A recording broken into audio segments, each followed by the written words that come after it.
m'appelle M. Tamba. Oui, comment vous trouvez la proposition de loi Tiani?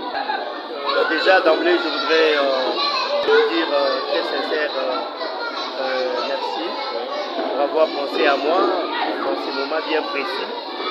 Nous puissions nous entretenir autour de la loi Tiani. En fait, par rapport à mon avis, par rapport à la loi Tiani, il est positif, c'est-à-dire je suis d'avis que cette loi Tiani puisse être classée dans l'ordre du jour de nos représentants au niveau de l'Assemblée nationale. Pourquoi? Parce que je trouve anormal un pays comme celui-ci où nous avons plusieurs sortes de richesses qui ne cessent tous les jours à pouvoir nous surprendre. Que nous puissions diriger par un président qui a une nationalité douteuse.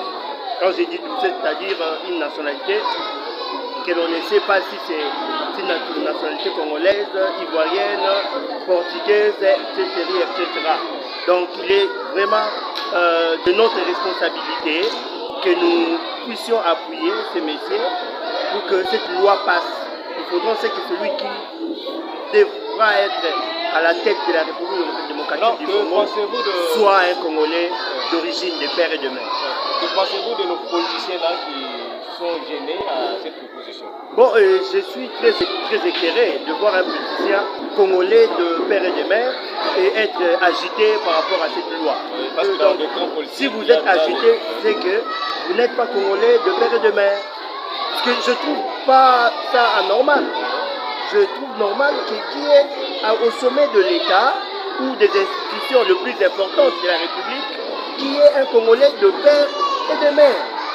Donc quand vous êtes agité, c'est que soit vous soutenez les étrangers, soit vous-même vous avez une nationalité que nous devons prendre avec beaucoup de réserve. C'est pourquoi il s'agit de ça. Donc voilà. Nous Congolais, nous devons soutenir cette proposition de...